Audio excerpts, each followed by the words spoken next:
Jack, I'm fucking old. Yeah. I feel about 1,000 years old today. I went to see Coheed and Cambria play last night. You did? I did. They played a stage AE. It was fucking amazing.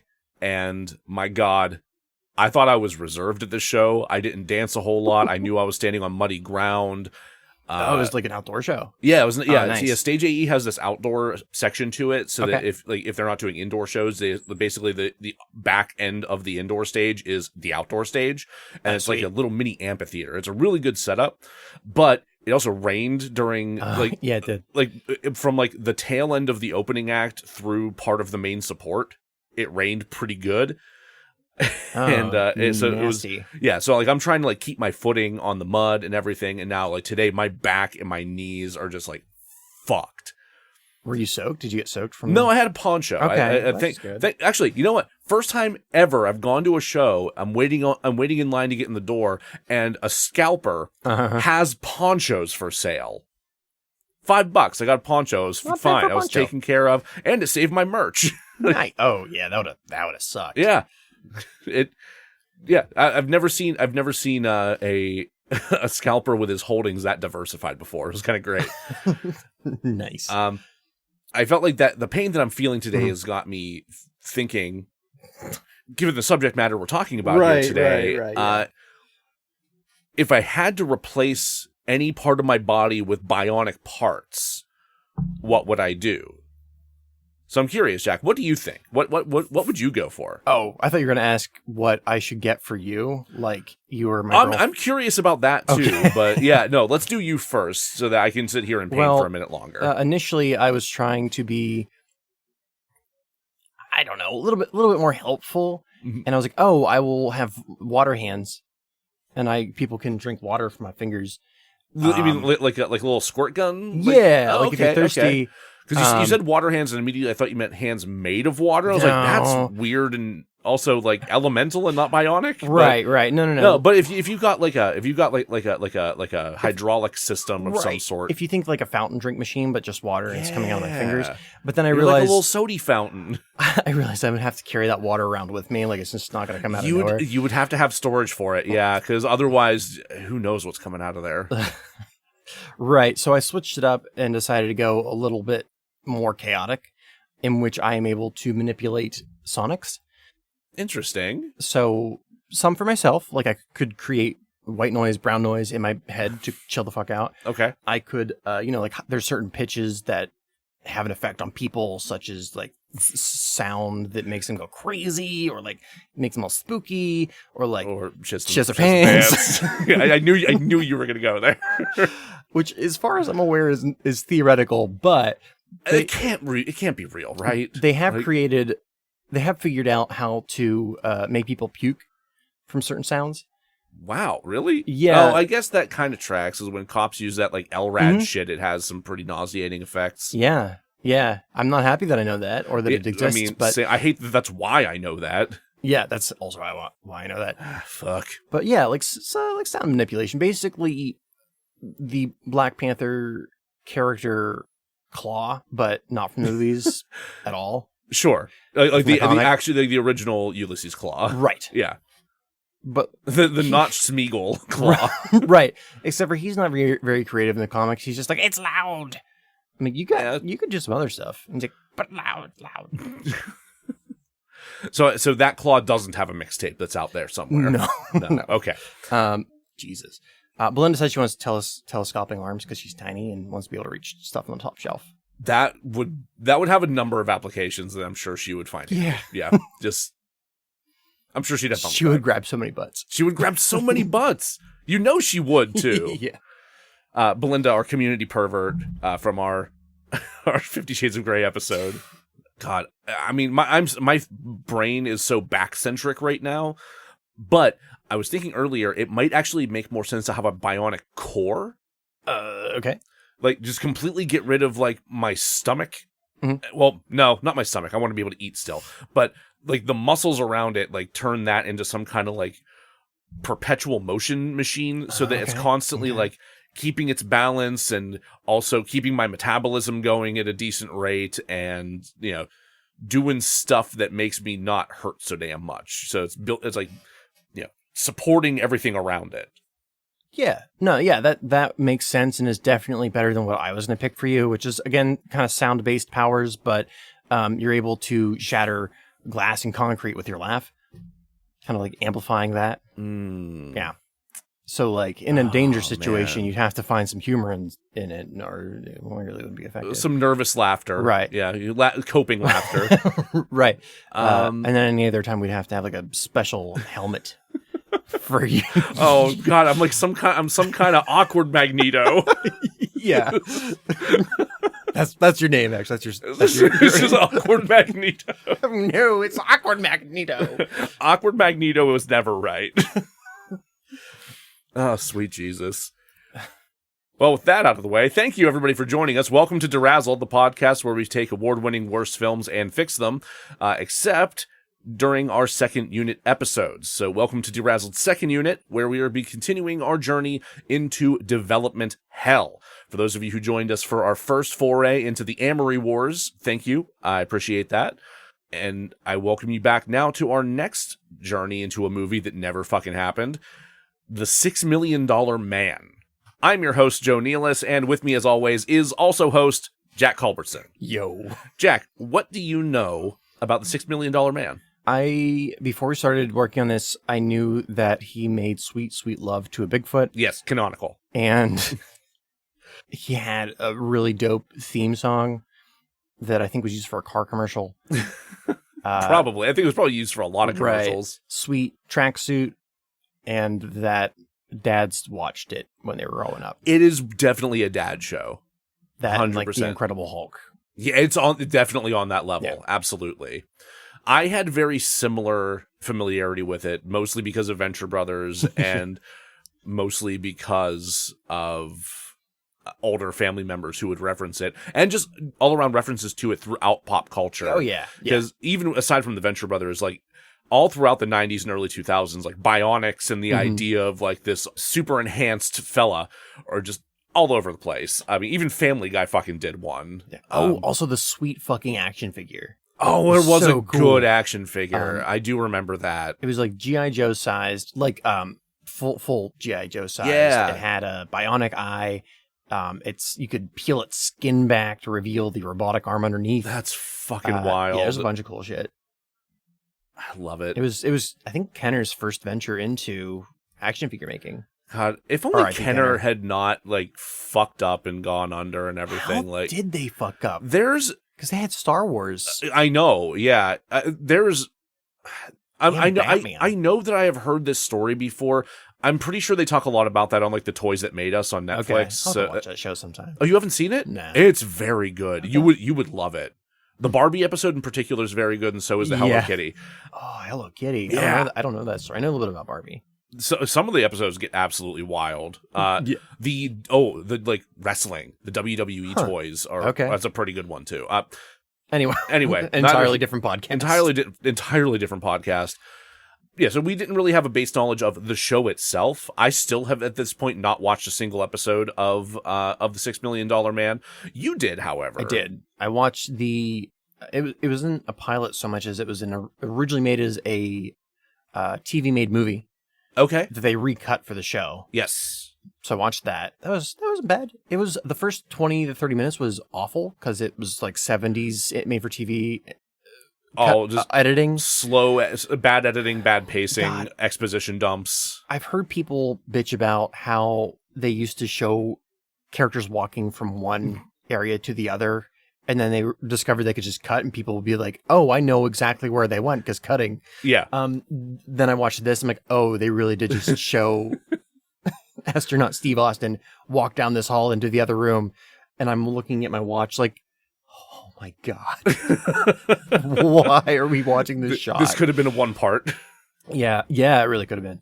But once he got his abilities, it was pretty enjoyable. Nice. And then the second part, The Secret of Bigfoot. Yes. Or the second. The second episode. Episodes, yeah, the second episode you watched. Do you know what The Secret of Bigfoot is? What is The Secret of Bigfoot? He's an alien. That almost feels like too easy. A cyborg alien. Oh, better. Okay. He's also Andre the Giant. Even better. Yeah. This just gets better the more you reveal. I love it. The episode starts with you thinking like, oh, he's going to fight Bigfoot. There's some like science shit he's working on. And they go on a date. And then, oh God, I wish. I mean, I haven't watched The Return of Bigfoot, so they still have a chance. Then he meets this woman from another world, and there's like a council from another world, and they are the scientists who are sciencing our scientists. Oh, so they're like the mice in Hitchhiker's Guide to the Galaxy, like conducting the experiment that is our planet. I'm going to say yes. Okay. And they're like, Bigfoot is shoved into this plot because we needed somebody to abduct people to study, and a Bigfoot's really good at abducting people. He's just taking people. Oh, and God. He was a lesser life form on our planet, so we bionic'd him. And I'm like, so you enslaved Bigfoot? We're all gonna just breeze over that. Okay. Yeah, we're just gonna whoosh past that super quickly because he kind of growls like Chewbacca, so we're all happy about it. I mean, I am pretty happy. No, I'm actually probably gonna go watch those episodes. So yes, I have watched enough of the show to kind of get the vibe. Okay, so for those of you who have no familiarity with $6 Million Man outside of vague pop culture references, we're gonna go into that a little bit here. First, I want to acknowledge some sources. Most of of the information that I've gotten here is from a book called "The Greatest Sci-Fi Movies Never Made," written by David Hughes, who I believe is a contributor to Ain't It Cool News, if I'm not mistaken. Hence the afterword in here by Harry Knowles, who, if I'm not mistaken, is a deeply problematic figure. Yeah. What did he do again? Did he assault somebody? I think it was more sexual harassment, but I can't remember exactly. Yeah. Okay. He had his own movie festival and used that to sexually harass people. Yeah. Okay. So Harry Knowles is a problem, but David Hughes, as far as we know, is not, maybe? As far as I know. I hope not. If he is, let me know. I'll stop using this source. I mean, as soon as that information came out, everybody on Ain't It Cool was like, peace. Neat. Anyway. I've read about half of it. It is an interesting book. It's a little dated at this point, but it has a lot of good information in it. But I got a lot of information from that regarding this, and also from several interviews with producers and potential cast members and potential directors and such. So we'll jump on in here. So the original series of The $6 Million Man premiered on ABC in 1973. It's loosely based on the book Cyborg by Martin Caidin. Itself is sort of a modern take on Frankenstein. The book has only been out for a year whenever the show had premiered. The TV series follows NASA test pilot Steve Austin, played by one Lee Majors, who suffers severe injuries to his legs, arms, and left eye, and his hearing in a light atmo aircraft catastrophe. Government spends about $6 million repairing his injuries with bionic augmentations, but then puts him to work to repay the debt. I legitimately thought that was a fucking joke whenever they talked about that on the Venture Brothers. Yeah. And no, that's actually part of the plot, is that he has to repay the debt of his of his augmentations. I don't think he's quite as angry about it as he is in the Venture Brothers. Well, I imagine he doesn't run away, I guess. Yeah. Yeah, he doesn't fine. He doesn't fuck off into the woods to live with his Bigfoot boyfriend. Right. So the episodes feature Austin carrying out a bunch of missions for the Office of Scientific Investigation, which is an acronym that the meaning of which shifts depending on what source I'm looking at, because I've seen Office of Scientific Intelligence, I've seen Office of Strategic Investigation, I've seen a whole bunch of shit. And just the fact that it is OSI makes me wonder, how the fuck did Venture Brothers get away with their OSI, the Office of I think it was the Office of Secret Intelligence. I saw that on screen. I'm like, OSI like Venture Brothers? Because I don't think that, at least at that point, I don't think that Warner Brothers had the rights to those things. Right. Because they do now. Yeah, they do now. But that was much further down the road, as we'll get into. Yeah, I can't remember who had rights to Cartoon Network and its properties at that time. I mean, it was always Warner Brothers. Oh, was it? Yeah. They might have been okay with it then. The rights to $6 Million Man, though, and the source material, the book series that it was based on, were held by Universal. Oh, gotcha. Yeah, we'll get into all that. That's all going to come into play here. So Austin is supervised by OSI agent Oscar Goldman, played by Richard Anderson, and Dr. Rudy Wells, played by Martin Balsam in the pilot, and then later played by Alan Oppenheimer and Martin E. Brooks. The show ran for 103 episodes over 5 years and spawned a successful spin-off in The Bionic Woman. Follows the bionically enhanced pro tennis player Jamie Summers, played by Lindsay Wagner. The show's popularity caused a couple of made-for-TV movies to come about. Anderson and Majors stumbled upon the idea for the first TV movie during a run and bike ride in France. They happened to be out that way for something. Anderson, following a running Lee Majors on a bike, jokingly said, "Steve, what about one more mission?" And Majors replied, "No, Oscar." But then the natural, like, in-character little banter they slipped into was like, hey, wait a minute, what if we did do that? And they started kind of hashing out the ideas and trying to figure out, like, is this possible? And they actually landed on an idea that they wanted to pursue, and thus we end up having Return of the $6 Million Man and The Bionic Woman in 1987. Anderson managed to convince Universal and got everybody back together, the whole original cast, if I'm not mistaken, to come back and do that. And that was then followed by 2 more. They ended up doing Bionic Showdown in 1989 and Bionic Ever After in 1994. That's the most. You said 94? 94. That makes perfect sense. Yeah. Yes.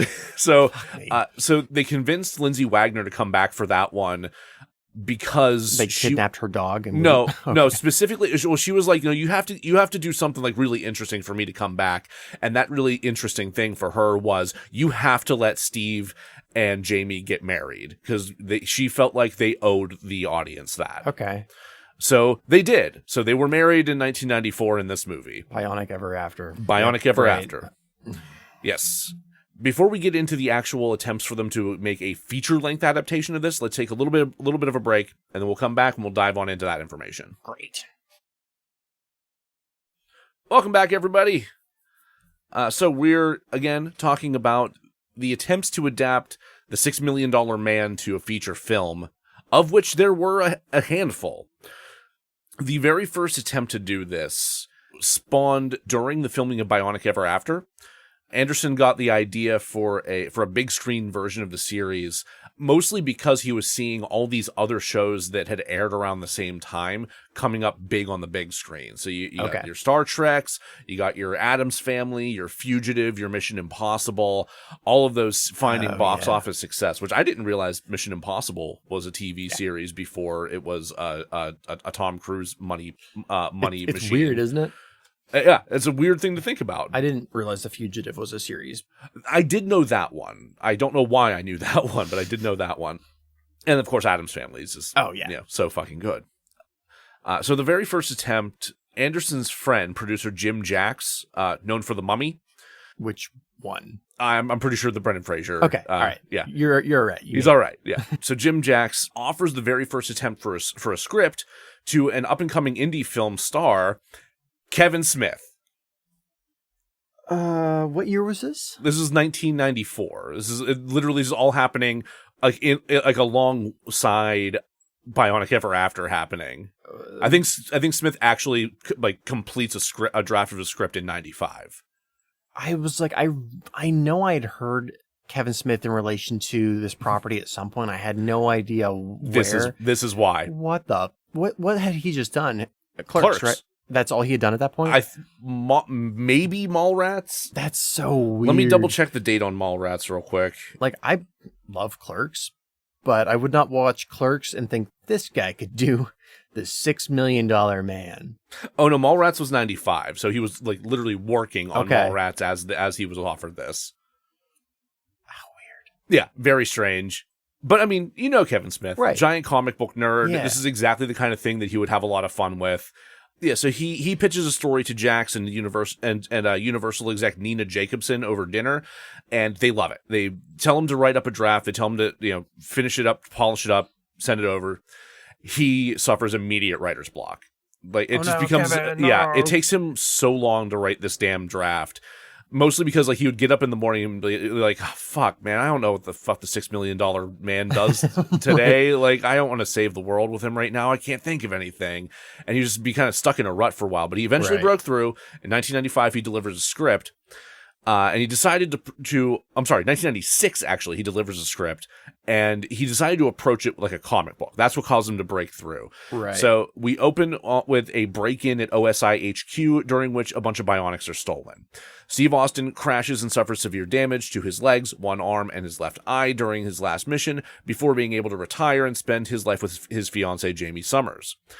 And this whole section includes a bunch of dialogue from the opening of the original series to then, help drive the point home of what's happening and what's going on, and make that connection to the nostalgia. OSI rebuilds Austin, but its ruthless leader Sage orders Austin's good arm and eye removed and also replaced with bionics.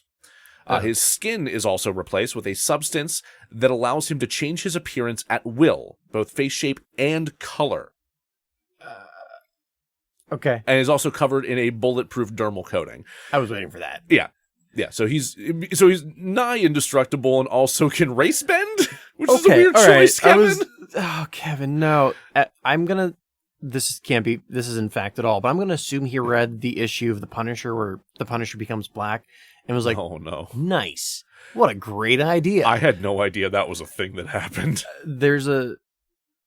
Something happens where the Punisher has to basically throw away his Frank Castle identity, and they're like, the best ways to hide you is to change he changes race? Yeah, it didn't go over well, so they immediately changed it back. I mean, was Stan Lee still in charge at this point, or was probably in an honorary sense? Okay, so I feel like if he had actual editorial control at that point, he would have been like, "No, we're not doing that." Yeah, I can't see him being like. I mean, he was so staunch about race issues and whatnot, right, in his little soapbox things that he would write. I can't see him being okay with that idea. He might have been in a lawsuit with Marvel at that point. Oh, that's that was a thing at a point. Yes. Mm-hmm. Yeah, they don't like to talk about that. An additional augmentation he's given. Steve Austin is at this point. His brain is augmented to allow for the instant downloading of information from various sources. So he's also got a bit more of a computer up there. All right. I don't like any of what you're saying. Yeah, it's weird. It's all very weird. He also kind of did a RoboCop and added a failsafe, which would let OSI deactivate or even reprogram Austin if need be. Spoiler, he's probably going to need be. Right, yeah. So Austin is then sent after the Bionic thieves. The thief is identified as Clatch, who was the subject of a pre-Austin Bionics experiment that drove him bananas and made him want world domination by undead cyborg army. Austin goes to infiltrate Clatch's tropical island lair, but gets caught and learns that Clatch actually plans to hold the whole world hostage with a weapon capable of turning oxygen into carbon. Austin escapes and heads to DC to face off with Clatch, who has taken Jamie Summers prisoner. None of this is played for laughs, by the way. Smith was very adamant that, no, this is serious. This is not going to be comedic at all. Even though he included an actual tropical island lair and named the villain Clatch. This feels very 90s comics. Like I said, it took Smith a long-ass time to actually finish this draft. So long that the Universal executive, Nina Jacobson, that he had originally made a deal with, had been replaced multiple times over until they landed on a guy named Kevin Masher. Okay. And he hated everything about this script. So he hated the idea that there was a Bionic Man before Steve Austin. Actually, that's the one idea I do like. Yeah, I don't hate that idea either, but to him, that takes away Steve Austin's quote-unquote specialness. Nah, they did a whoopsie. They had to do a couple of, trial and error. Yeah, you don't get that hotness right the first time. No. Good Lord. Unless there's a bunch of Bionic chimps running around out there. There are. There have to be a bunch. No, they launched them into space. The moon's an awful place to go now. The moon's a terrible, horrible place to go. You know that the moon's haunted meme? No. Where there's an astronaut with a gun, just moon's haunted, just cocks the gun, gets into a spaceship. This is not a meme I'm aware of. Oh, but I feel like it's right up my alley. Yeah, this is the most you meme that exists. Yeah, no, it's not haunted. It's just infested with bionic chimps. Bionic chimps, yeah. Which is why they went with Steve Austin, because he had gone to the moon and he kind of was like aware of the whole chimp thing. Yes. And now I'm writing comic books like Kevin Smith. I love Kevin Smith. I love some of his ideas. Kevin Smith is forever one of my favorite people, but man, just sometimes he needs to do a second draft. Or a third, or needs to accidentally run into John Peters so that he's then dissuaded from going further. So of course, Masher said to Kevin Smith, "This is like a comic book," which Kevin thought was a compliment. Oh no, Kevin! Yeah, it was not a compliment. No. It was absolutely not meant as a compliment. So he was not given a chance to write another draft, but he actually feels pretty happy with what he wrote. Did they turn it into a comic book? I don't know. I feel like they might have. He probably would have tried, I think. Yeah. But he did say regarding this script, I didn't try to push the edges of the envelope technologically, like inventing shit where they had to craft shots. It was really kind of retro in its low tech approach. So he had like some practical concerns in mind to try and like keep costs down and make it more doable.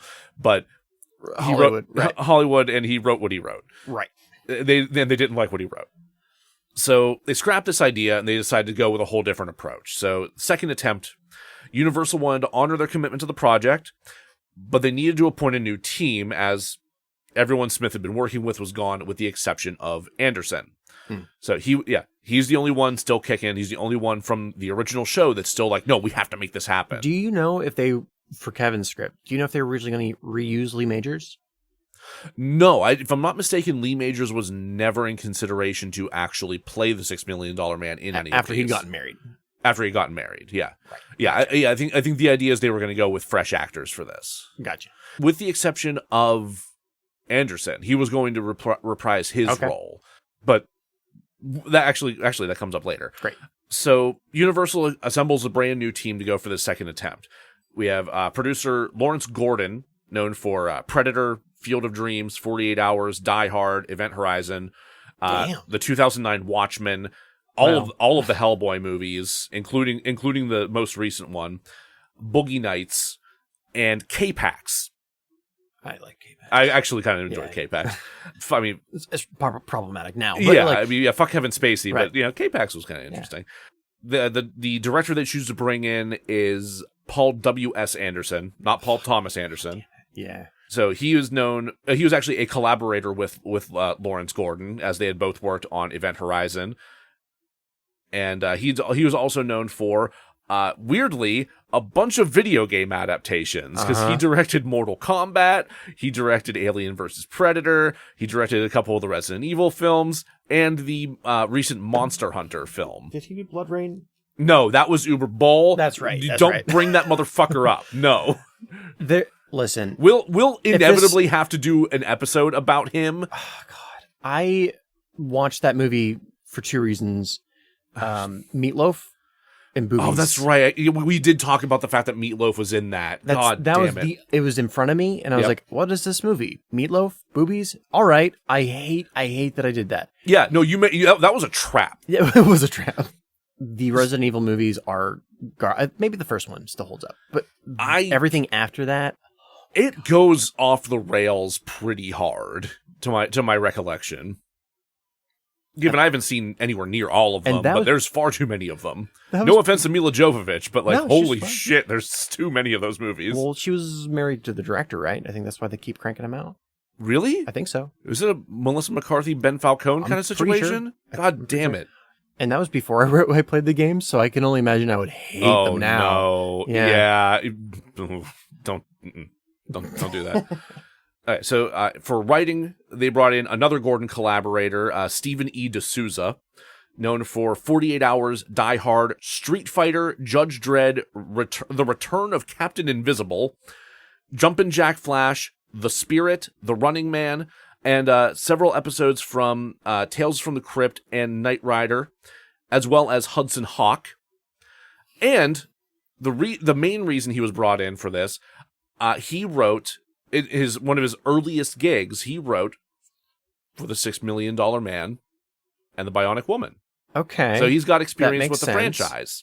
Specifically, he wrote the two-parter Death Probe and the episode Rollback. Death Probe's considered one of the better episodes. Nice. Okay, so he has that. He's got that going for him, which is nice. So D'Souza pitches this dark, twisted, hard sci-fi version of the $6 Million Man. So he wanted a total departure from the original story. Okay. Just something the audience has never seen before. He wanted to keep people on their toes, give them something fresh. So he pitched this new take to Gordon and another producer at a very particular Italian restaurant. Okay.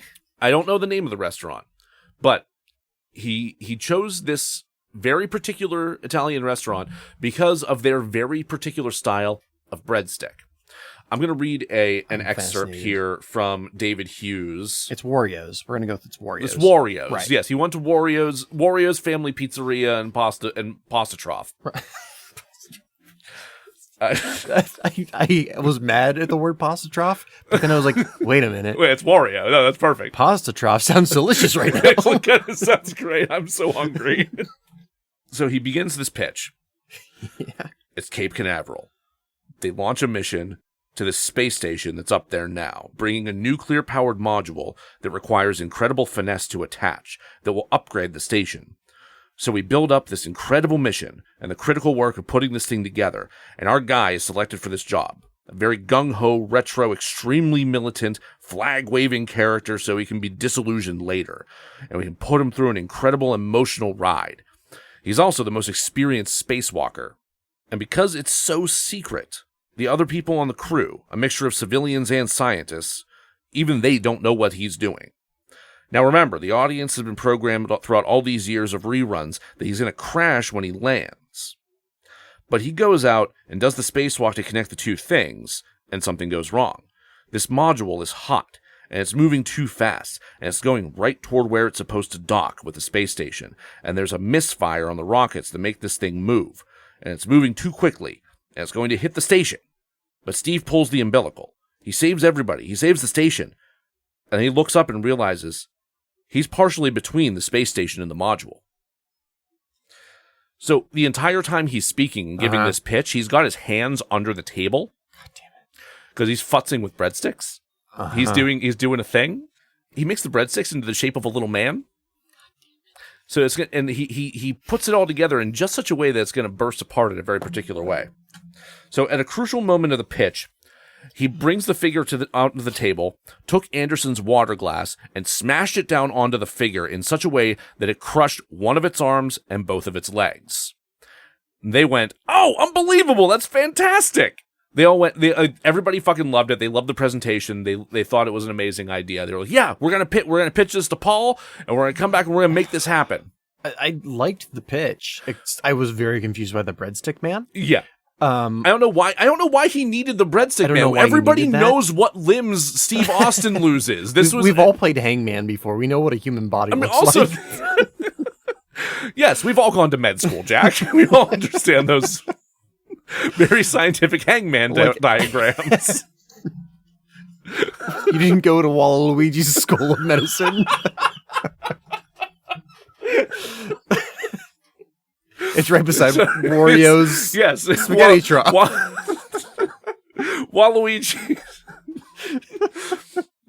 Waluigi's family practice and education trough, yes. Wow. But hey, I've never sold a movie, so maybe I need more breadstick men. Fair. Maybe we need to start doing breadstick origami to really make this shit work. God damn it. Despite everyone being so super wowed with his presentation, 3 days later, the whole idea is scrapped. Okay. Yeah, Paul Anderson wanted nothing to do with this. He wanted audience. He wanted bad ideas. He felt that the audiences wanted the familiarity of the original story, so everyone was like, well, I guess we're doing that. I don't disagree with him as far as like monies go. I would be more interested in seeing the new interpretation. It's funny you should mention monies. The next film that Paul Anderson had release, as they were starting to work on this project, was Soldier. With Kurt Russell? Yes. This movie had a $75 million budget. That's a lot of $1 million men. It's a lot of $1 million men. And Soldier brought in $6.5 million on its opening weekend and ended up only bringing in 15 million overall. That's not that many. No, that is several less million men.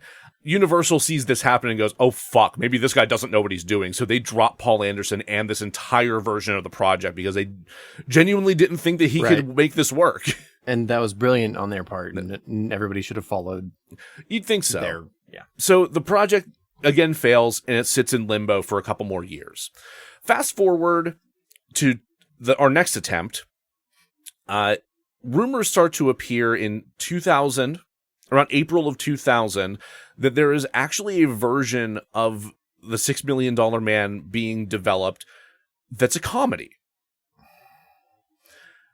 This does not happen. Okay, well, this does not happen, but it's worth noting because the actual collection of people they have working on this is just it feels like a Mad Lib. Okay, so David Lynch. If only. Mark Frost comes up later, though. Huh. Yeah, completely unrelated. So they get the creators of Smallville to write it. Okay, I don't hate that. They get the Farrelly brothers to direct it. I hate that. I knew you were going to hate that. And Chris Rock to star.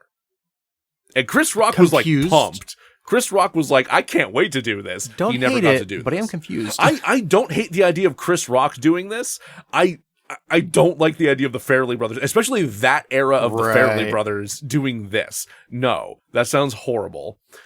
But this obviously never happened. But what did happen was that in 2001, a partnership was struck between Universal and Dimension Films. Okay. Now, what do you know about Dimension Films? Fuck, I knew you were going to ask that. Man, I can't remember. The only thing you need to know is that they are headed by Bob Weinstein. I was like, is that them before Miramax? It is considered. It is Miramax's genre division. Oh, basically, okay. That's how it's referred to in Hughes's text. Gotcha. It's the genre division of Miramax. Okay. I will note, at no point is Harvey Weinstein mentioned in any of this. Just Bob. So I don't know what kind of shit he got up to, but he's not Harvey. I've wondered that because Kevin Smith has talked about dealing with the Weinsteins and always said that working with Bob was much nicer than working with Harvey. I mean, I believe that. But I also have a hard time thinking that, one, they were brothers, and two, they were business partners. How could he not know anything, right? Yeah. I have a hard time believing that there was that much satirical portrayal of Weinstein-like characters throughout pop culture, and that his brothers would not put that together. But you're right. He's not Harvey Weinstein. He's not. That is the very least that I can I definitively say about Bob Weinstein, is that he's not Harvey Weinstein. Do we need to say what a Harvey Weinstein is? Or I think everyone knows. I think everyone knows that Harvey Weinstein is a fucking sexual predator and ruined a bunch of people's careers and lives. A producer of films. Way too much power in Hollywood. Yes. Yeah. Moving on from that piece of shit, the idea here was that they were going to try to adapt the original book, Cyborg, as part of a rights package that actually included that book and all three of its sequels. So they were absolutely thinking like big old franchise with this. They were going to try and jump in and make a splash, because I think at this point you've got X-Men kind of hitting, you've got the Spider-Man films starting to hit pretty good. They're a series. They're starting early to roll. 2000s. This is early 2000s. Yeah. So they see a goal they think they can achieve with this franchise, and they still have Lawrence Gordon on to produce, along with a whole slew of Dimension executives. Nothing actually came of this for a couple of years. This kind of like simmered in the background for a while, until a rumor hit in 2003 that Jim Carrey was interested in playing Steve Austin, and then he was asked about it. And he actually confirmed that he would fuck? Yeah, like this was a thing that was like close to happening apparently. When was Eternal Sunshine of a Spotless Mind? Eternal Sunshine, was that 2005? I want to say that was 2005. Okay, so he's like trying to get away from comedy a little bit. 2004. Okay. Yeah, so he's at that point where he's starting to think about moving away from comedy, which, I mean, he'd already had the Truman Show at that point, which, while comedic, still had a lot of heady ideas and emotional weight. I don't see him as like an action star, though. No, that's the thing. And that was kind of my take whenever he got cast in Kick-Ass 2. It was like, given there's some comedy to these films, but like, can he pull off action? And he ended up actually being kind of good in that movie, if I remember correctly. So it's not as good as the first one, but Jim Carrey was actually surprisingly good in it, if I remember correctly. Anyway, he was interviewed about this, and he said, I'm going to quote again from Hughes here. We're developing that script, so I think it's just going to be a whole lot of fun. I love playing ego and insecurity combined. Well, it's the same thing, I guess. Ego out of control. But I think it's going to be fun. $6 million doesn't get you a lot in the world these days, so you can kind of imagine where the plot's going to go. To make this even stranger, Lee Majors thought this was a super fucking good idea. He was actually really into it. He had to say, I'm very happy about the announcement that Jim's going to be playing the $6 million man in that movie. I think he's a great choice. That sounds direct quote in an interview with Sci-Fi Wire. That sounds like somebody who's an executive producer who's going to get a fat paycheck. That could very well be the case, but who knows? Yeah, maybe he was all about it. Yeah, I mean, you might not be surprised, but this never happened. I like the idea that Jim, our buddy Jim, says that they're going to keep it at $6 million. Because I always assumed they were going to bump up the price tag. You'd think so, because there's definitely an issue there with how much $1 million or $6 million can get you. I like the idea of like a Dollar General version of the $6 million man, where it's just like the great value brand. There were some other reports around this time. Actually, this is where Mark Frost was going to be coming in as a writer. Mark Frost of Twin Peaks. Of Twin Peaks fame, yes. But guess where he also had one of his earliest gigs writing? No. The $6 million man. Yeah, okay. He also did some more. That keeps happening. They keep finding people that like had experience on the original series and keep giving them opportunities that don't go anywhere. Though, Frost did specifically mention the inflation issue. Okay. I thought you were going to say we wanted Bigfoot. And I'm like, that makes sense. Oh my God, that would make so much sense. Oh man. Get David involved. I need them to do this now. Yeah, no, but he Kyle did specifically. Is Bigfoot. What? Kyle MacLachlan is Bigfoot there. Yeah, there's no other choice. Are you kidding me? It's done. So he did cite the inflation factor as being an interesting point to be addressed, mainly in relation to, quote, which parts are replaced at this point. So it's a little bit unclear from that quote whether he's thinking, they need to bump the money up because of inflation, or inflation's going to limit what they're going to be able to replace. Okay. So there are a couple of different directions that could have changed the narrative. How do you think they would have went with it? I'm curious. I was thinking about what's replaced and what would be the least expensive. I feel like the eye is the most likely, the least sci-fi of his body parts replaced. Yeah. It's depending on how how sci-fi bullshitty you get with it. Because, man, I watched that arm of his fight off a Bigfoot, and it's pretty sci-fi-y. Yeah. I think the legs are the second least sci-fi. It's more for like jumping stuff than like running real fast. Sure. It would still look goofy as hell. It'd probably look like one of those like robots walking down steps. Oh my God. They always look like they're constipated. Those fucking things. Yeah. Yeah. I don't know how they would. Honestly, no tracksuits. Can't afford those. No, tracksuit would be right out there. I'm thinking just pure sweatpants. Just yes. Just sweatpants and a white beater, and that's it. He's a $6 million man of the people. $6 million douchebag. Yeah. Not to foreshadow where we're going, but he could have like a Boston accent. You've looked at my notes, I see. One of the big issues with this, aside from like not being able to come to a consensus on like how to address the inflation issue of the money, is that rights became a big problem. Okay. There was a big old rights dispute between Universal and Miramax at this point, which was specifically acknowledged by Anderson at Comic-Con in 2006. Okay. Which that he stated that that's kind of why this attempt really fell apart. Though it's also interesting to note, part of this rights dispute prevented a US DVD box set from existing. God, I hate it when that shit happens. I mean, it exists now. Like at this point in the future, we are blessed to have this holy tome available from Amazon or your outlet of choice. But Sorry, I blacked out for a second. I think there was a similar issue with Twin Peaks, actually, I think. I'm not surprised. Yeah. There was a UK DVD box set, though. That's obnoxious. That's weird. I hate that shit happens. Yeah. Like, you can get the full Kill Bill full cut in, like, Japan, but not here. Not here. I'm blaming the Weinsteins. I think it's just generally safe to blame them for most things. Yeah, so at that point, like, the show's actual cultural footprint in the country that made it was less than it could have been. So I'm sure that was also an issue, is like drumming up actual excitement for it, because you got a bunch of people like us chuckle fucks who are like, what? What? The Venture Brothers? What? He had sex with a Bigfoot? He fucked a Bigfoot? He fucking shaved a Bigfoot?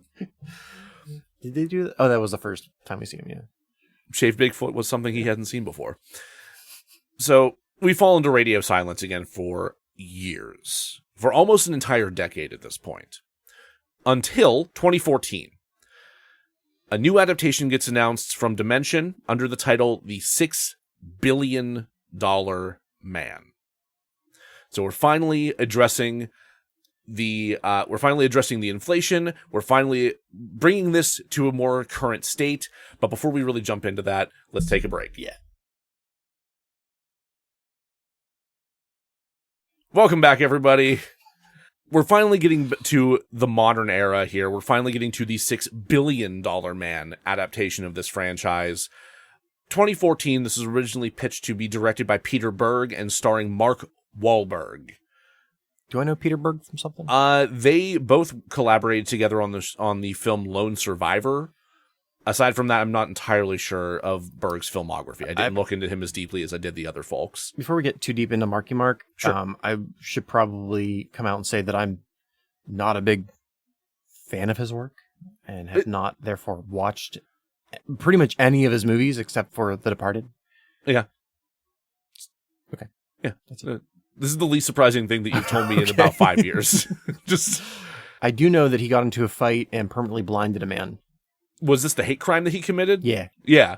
Yeah. Because he permanently blinded an Asian gentleman. Yeah. For no good reason, certainly. Right. Yeah. He did play a really good asshole in The Departed. Everybody played a good asshole in The Departed. Everybody's a fucking asshole in The Departed. That one therapist was fine. The one therapist was fine. Yeah. Everyone else is a colossal asshole. God, I want to watch The Departed now. I know. God damn it.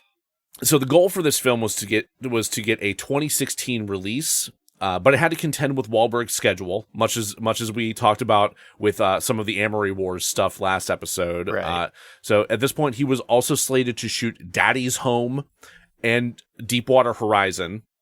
Yeah, I don't want to miss out on those films. No, super important, major cinematic achievements. Those and Happening too, and Happening. He was also supposed to be in the TV series Shooter, which was coming out around that time. As far as I can tell, he is not actually in this fucking show, or at the very least, if he is, he's not credited. Huh. Yet, an article that I read about some things we're going to get into later cited him as being an actor in the show, even though this article came out in like 2019. And I'm extremely confused, because it's, as by all record that I can see, it doesn't seem like he was actually a part of this goddamn series. Maybe they did like a Adrian Brody Thin Red Line, where they just recorded all of his shit and then cut it all. Maybe. I don't know. That's what we got with. They're like, we made a huge mistake casting Marky Mark. Oof. For Mark Wahlberg, this was his superhero project, or his answer to superhero projects, let's say, because he's one of the few like big name actors who hasn't made an appearance in either the MCU or the DCEU. Cool, and that. Yeah, I'm good with that. Though we're going to get into a weird MCU tie later. Fantastic. Yeah. Yeah, so he's not been involved in any of these series. The closest he's gotten to doing an actual superhero. You know, he would be okay. Not great, but he would make a decent Guy Gardner, the shitty asshole Green Lantern. Yeah, I could see that. I could see that working. Sorry. But it's not going to happen. So yeah, he voiced a superhero in the movie Scoob, if I'm not mistaken. I forget the character's name, but like, yeah, not important. Not like the Scooby is the focus of Scoob. One would hope. That'd be really fucking weird if he wasn't, right? I haven't seen it, but No, what if it's just strictly a Fred movie? You know what? Like a purely I would Fred, watch it. Just a vehicle for Fred to make and obsess over traps. Listen, I'm going to stop you right now because we are on dangerous footing where I will go into a Scooby-Doo rant for hours. So and we have to save that for the episode where we bring my friend Trish on. Yeah. So I'm just going to put that back in the box. Okay. Put that down there. Yeah. And say, Scoob, Marky Mark, huh? Scoob, weird. Marky Moving Mark. on. Yeah, there we go. Even though there was some excitement behind this, there was some momentum at the studio behind this, we start hitting roadblocks a year in. So November 2015, it's announced that Peter Berg is going to be replaced by Damien Zifron, and they push the goal of the release back to 2017. In December of that year, the Weinstein Company sells the rights of the film to Warner Brothers. So now we have our Warner Brothers rights connection there. Okay. Though that still does not answer our question regarding the Venture Brothers' use of OSI, because that was way fucking before 2017. Huh. Yeah. Nobody must have given a shit. But there were continued changes in personnel and another pushback of the release date related to this. At this point, Zifron is then replaced by Travis Knight and Bill Dubuque as writers and directors. And this is in 2019 that this change is made. And the last release date change that gets made is to push it back to June 5th, 2020. So that's the release date? That's the release date that they're going for. There was an utter travesty, a tragedy that took place that bumped it out of that slot. Can you think of what that was in 2020? In 2020? There was this time in 2020 when I went to get a banh mi sandwich at this like sweet Vietnamese place, and I didn't understand the menu very well. Uh-huh. And I was just like, oh yeah, just make it like the way... Was it banh mi and tea? It could be, probably. Place is pretty good. On Butler? Yeah. Yeah. I mean, no, nothing bad with their service. They were great. Yeah. I just am an idiot and didn't read the menu very closely. And I was like, yeah, all those meat things sound good to me. And I'm not a big meat eater to begin with. And then I took a bite into it and realized that was brain. And that was pretty bad for me. I was pretty upset. So this is a more wide-ranging tragedy that took place, or incident that took place. No, that was pretty much it. I did give it to our friend Steve though, and he loved it. Oh, yeah. No, that tracks. Not a big. What was it? Tripe? Is that what it's called? Tripe? Yeah. No, that's like sheep's stomach. Oh no, that's not what it was. You're thinking like sweetmeats. It was brain. It was brain. Yeah, sweetmeats. Stop saying that. I'm going back to the pasta trough. I'm safe there. It is always safe at Wario's Family Pasta Trough. Just don't go next door for anything. Don't go next door for anything. Unless you need Tylenol or an ice pack. You don't want to go. Don't want to go for actual surgery. Waluigi's not licensed for this. He does fuck though. Oh God, does he fuck? So no, 2020, nothing. All right, so I was trying to bait you into thinking I was talking about COVID, because what I'm actually talking about is the release of Wonder Woman 1984. That's what got moved into that release date slot, was Wonder Woman 1984. And that they were like, oh, these two properties are too similar. We can't possibly have. No, I think they were just prioritizing the superhero film over Mark's $6 billion. They're both Warner Brothers. They're both Warner Brothers. Okay. Yeah, so they're like, no, we're going to allocate the resources to Patty Jenkins writing this piece of shit or directing this piece of shit over here, and thus $6 billion Man has not happened. This is the only occasion in which I'm glad Wonder Woman 1984 was made. I'm still not. It's a really bad movie. It's a really bad movie, and it's really fucking problematic in a number of ways. I was screaming the whole time, so I didn't hear most of it. Yeah, I mean, there's the whole like, hey, I've taken over your body for a reason. I'm conscious and driving your body. Yeah. I'm gonna have sex with this person with your body that takes place in there. There was that. That was a thing that happened. Thanks for that, Warner Brothers. I'm glad the Snyderverse is dead. In the time since this has all happened, Wahlberg's been quoted as saying that he does not see the project happening unless he finances it himself, which he is not interested in doing. So that then also answers our Amory Wars question about whether or not the money would be there. Because if he was not willing, if he was not willing to fund this, there's no fucking way he was going to fund the Amory Wars by himself either. So we have a little bit of closure on that front as well. This like dark space opera. So that really is where we are at this point. Like that wraps up everything regarding just the $6 million man itself, or the $6 billion man. There's nothing. There's no updates. Everything's just kind of left out in the ether at this point, and I'm not sure personally if there's the excitement to really go back and revisit it. It's been delayed for over 20 years at this point. I don't think that you'd have to reinvent it for audiences at this point to make them give a shit. And I think you could, because much like with The Fugitive, I don't know that there was I think there was, the audience that was aware of it being a TV series prior to the Harrison Ford movie coming out. Yeah. But the movie, The Fugitive, in and of itself was interesting and good enough that you didn't need to know anything about the previous series. Yeah. So if you're going to do a $6 million man or $6 billion man, you would need to make it basically pretend like you were making it in a vacuum. Yeah. While keeping in mind that there are going to be people that do remember the original series and are going to come to it hoping for that nostalgia. Frankly, I think they should bring back Breadstick Man, because I thought his pitch was actually pretty good. I thought that pitch was cool too. I like the idea of a darker, more twisty turny kind of hard sci-fi narrative that begins with that kind of tragedy that he averts there. And also the whole idea of having like this jingoistic flag waving guy get completely disillusioned and brought low sounds particularly satisfying in our current climate. So before I knew anything about the $6 Million Man, I kind of like mishmashed the Venture Brothers version together with like my memory of it. And I assumed that he was on the run, which was interesting to me. Mm-hmm. And what I like about the pitch is that it immediately makes him a hero.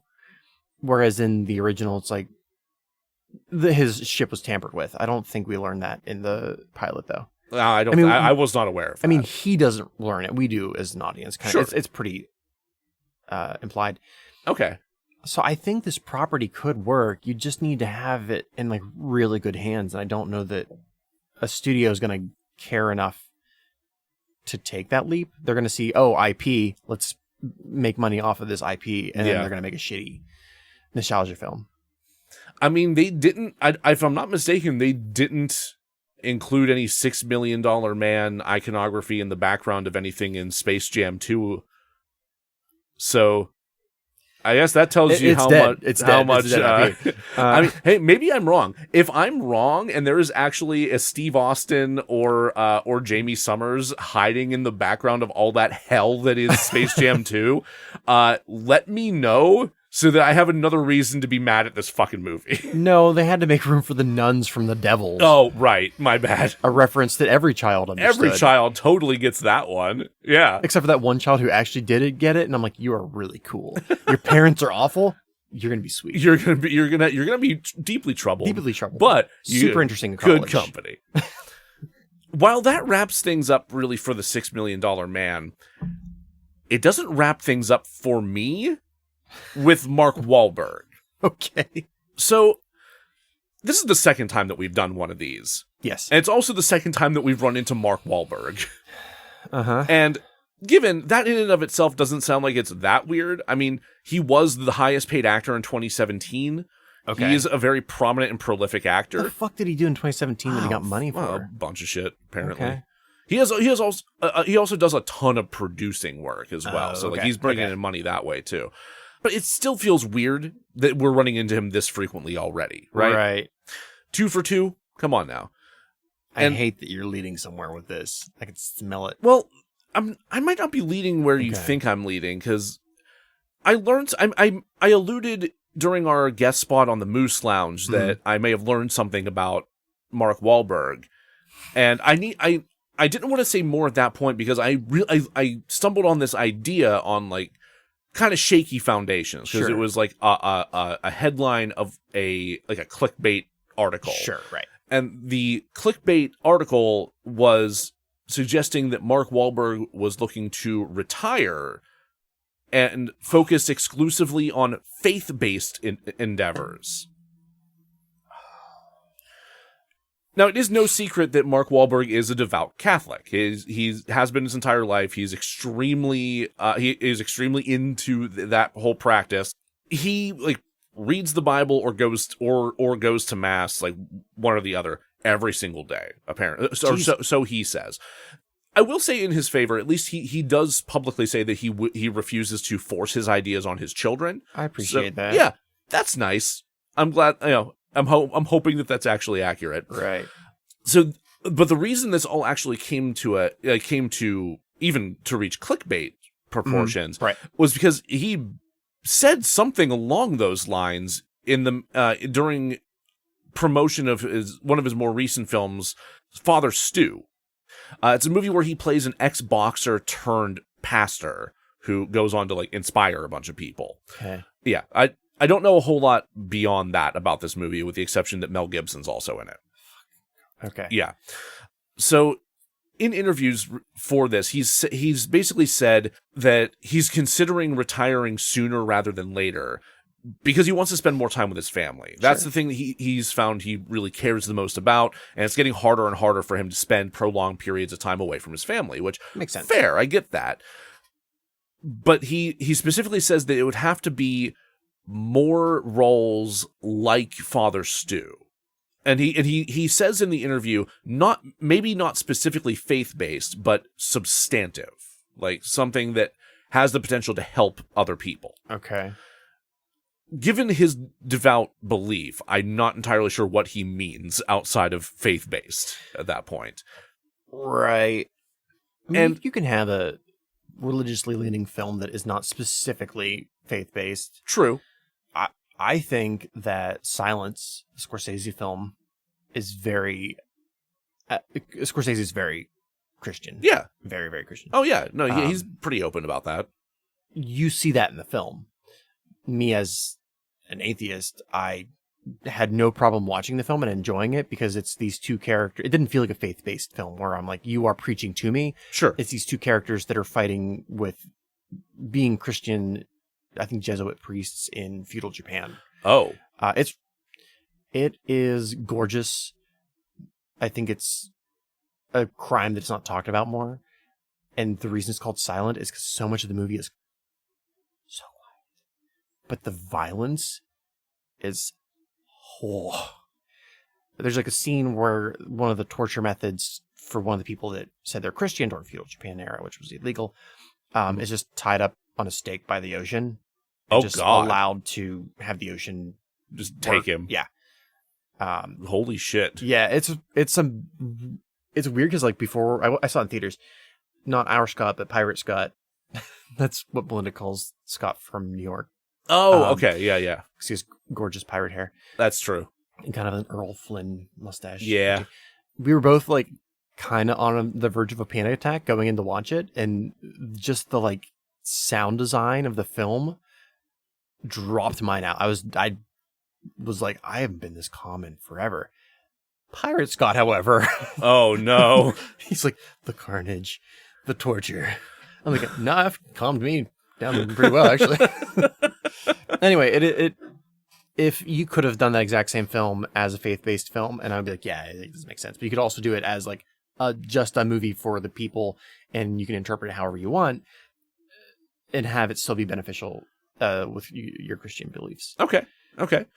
Anyway, Marky Mark. The one thing that kind of makes me look a little side-eyed at Marky Mark in all of this is that Father Stu is not his first collaboration with Mel Gibson in recent times. Who's also not problematic in any way. Oh, I mean, except in a bunch of ways.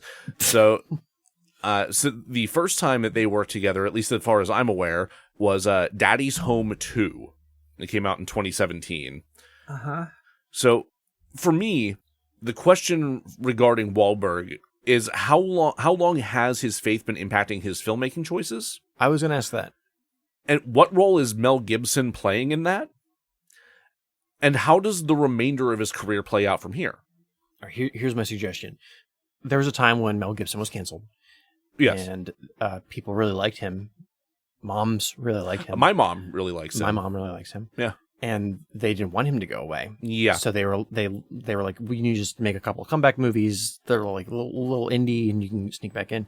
And there's one where he talks with a beaver. I knew you were going to say that. Yeah, that's immediately where my head went to. Don't know what it's called. Never watched it. Have no idea if it's any good. I suggest that Marky Mark has been dead for years. And that Mel Gibson is working him like a beaver puppet. Ew. I'm searching Mel Gibson beaver. That feels like a mistake, right? Yeah, it's not great. Well, I think my internet connectivity has killed itself. It's like, no, I won't do it. You can't make me. The more baffling thing about that movie is that Jodie Foster's in it. In the Beaver movie? I believe so. Oh my god. That doesn't seem right. No, it doesn't. They tricked her, I think. Oh no, it's just called The Beaver. Huh. It's literally just called The Beaver. My god. Free to watch now on Tubi. Oh, good. What's the IMDb score, does it say? 6.6. Not bad for a beaver puppet movie. 62% on Rotten Tomatoes. Man, moms really want to bone that racist. Yeah, it's absurd. It's anti-Semitism just isn't a fucking problem for some moms. It's weird.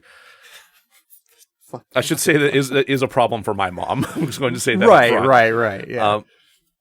So, if Mark Wahlberg's not dead and being puppeteered by Mel Gibson, he actually does have some other secular films that are coming out. He's just about to release a comedy called Me Time, where he's co-starring with Kevin Hart. Masturbating? I don't know. With that title, it really does suggest it, but I don't know if his faith is getting that up in his decision making. He's talking. Was it Chris Hart? Kevin Hart. Kevin Hart out of masturbating. Oh, so he's playing Kellogg. He's playing Kellogg. There we go. You have to eat these cornflakes, Kevin Hart, so you stop touching yourself constantly. You're saying Me Time too happy. It's like Me Time. That would be it. Right. Yep. I'm absolutely. sorry. I'll let you. Brought to you by Michael Bay. Okay. There's another film coming out called Our Man from Jersey, which I have no idea what that's about. And then this last one is called Arthur the King. Just hearing the title, I want you to tell me what this movie's about. If I didn't know Marky Mark was involved, my answer would be very different. Okay. Arthur the King, I would assume it would be a Ridley Scott film about knights doing boring shit for 3 hours. Yeah. Only to have a 4-hour cut released several years later. And it still wouldn't be anywhere near as interesting as The Green Knight. Oh my god. You want to go watch The Green Knight? Yeah. About Arthur Lion Face. I don't like Arthurian legends. No, I know you don't. Yeah, I was going to say Lion Face? What? What's his name? Richard the Lionheart? Whatever. Wait. Which one's Arthur? Not that one. Arthur the Sunshine Drunk? Yeah, sure. Okay. Arthur the Sunshine Drunk. Now appearing weekly at Wario's Family Pasta Trough. It was really confusing because he's actually got like a sombrero and does what am I thinking? He does mariachi? Yeah, he's a mariachi. Oh my god. Arthur the Sunshine Drunk. I was thinking of Monty Python the Holy Grail. Oh, okay. There we go. I'm done talking. Okay, so it's all stupid coming out of my mouth. Oh, well, what I'm about to say is not going to be smarter. Okay. So Arthur the King is not at all a King Arthur related story. It is an adaptation of the book Arthur, the Dog Who Crossed the Jungle to Find a Home, written by Mikhail Lindnord, and also starring Simu Liu. Help me out. He is a Shang-Chi. Oh, what? In the MCU. Yeah, he's the star of Shang-Chi in The Legend of the Ten Rings. What? Yeah. I told you there was going to be an MCU tie-in, and there it was. I am so confused. Me too. Is it live action? I have no idea. I know nothing about this. Arthur I don't think the there's King, any... who's a dog who's traveling across the jungle to get to the... It's supposed to be an... Oh, no, don't go there. No, don't take the dog there. No, it is, to my understanding, it's an action-adventure film. So it's going to be some kind of exciting romp for excited children, I'm sure. Maybe. I have no idea. Maybe Shang-Chi aware of his previous hate crimes? I don't see how he couldn't. You know what? This is getting too uncomfortable. Let's move on. Yep. And actually, that's it. That's everything. Right. That's everything that I've got at this point. Unless we get some more thoroughly definitive answers regarding Mark Wahlberg's thought processes and whatnot, that's all I have for this particular dive into development hell. This movie is not as dead as I would like it to be. That's the thing. It's zombie dead. It's zombie dead. Like it is. Somebody shot it thinking it was dead. It's shambling on. Did not get shot in the head. It's shambling on the Warner Brothers lot somewhere. Yeah. But no one can really get a hold of it or put it down. They've just kind of like put it in a closet with some boxes in front of it, and they're like wrote, "Don't go in here. Don't open dead inside." Yeah. Don't dead open inside. Yes, thank you. Oh, God damn it. I don't think this movie is impossible to make well. You just have to get the right people involved. And it's weird that they brought in so many voices from the original show and it still didn't happen. That's one of the biggest things that's surprising to me is there was so much like knowledgeable, passionate input going in at various points, and it just didn't amount to anything. They need a Ty West of 70s television. So Ty West is a big fan of like 70s horror. Yeah. And that shows in a lot of his work. It's still modern, but the aesthetic is still there. The respect for those genres are still there. He does like a demon movie, kind of like a Rosemary's Baby. Okay. He does kind of a Cannibal Holocaust type dealy-do. And then his most recent one is very like Texas Chainsaw Massacre. Okay. That's X.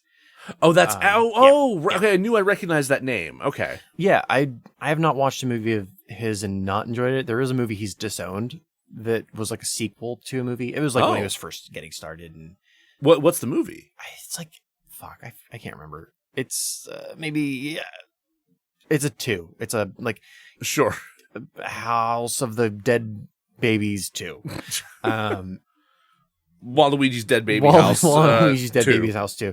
Which is not an impossible thing to imagine. But somebody who has that respect of like 70s television, kind of that nostalgia with like a little bit of tongue-in-cheek, who can also kind of put a modern twist on it for modern audiences. Because you could watch X and have you could have never seen Texas Chainsaw or any of those 70s horror films and still enjoy it. Yeah.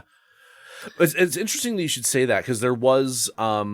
I forgot to touch on this at the time, but one of the various writers or directors that we were covering for one of those various attempts had also adapted Starsky and Hutch. Okay, I have not watched anything with Starsky and Hutch. Well, I mean, the film version of it that came out, which I think was Ben Stiller and... Was it Owen Wilson? It might have been Owen. Yeah, I think it was Ben Stiller and Owen Wilson. It was obviously a comedy, right? And the show was more of like like a buddy cop thing, like not comedic, but like crime driven, drama, action driven. If I'm not mistaken. See, kind of what Mo was saying earlier. $6 Million Man was more serious, whereas Bionic Woman wasn't. I could see them turning Bionic Woman more comedic, not quite like a Brady Bunch movie. Yeah, kind of like what Marvel's trying to do with She-Hulk right now. Yeah. I think you could tell there's so many different things you could do with the Bionic Man movie, with like disabilities. Yeah. You could do things with like government issues, insurance issues. I'm not saying you need to turn this into like a socialist film, but there's a lot you could... Maybe they should. Maybe you should. There's a lot of great 70s movies, like spy thrillers, like All the President's Men. Yeah. I think Parallax View, a bunch of that shit. Even Marathon Man, that has a lot of conspiracy and distrust of government, because LBJ and Nixon, that was that era. Yeah. That I think would work well with this character. What I'm saying is, give it to me. Give it to me. I can do it. Just so I've watched 4 episodes. Give us $6 billion man. Yeah. Give us the stinkers. Yeah. Just give us all the things. We'll make it work. Just watch. There will be a Knifebreaker in-universe porno directed by Brian Bukaki called The $6 Man. He's got a bionic wiener. It's just rubber band. He just bought a bag of rubber bands for like $6, and It's not going to end well for anybody. That is precisely the kind of porn that would exist in the knife burger universe. It is. It was also Brian Bukacki's last film.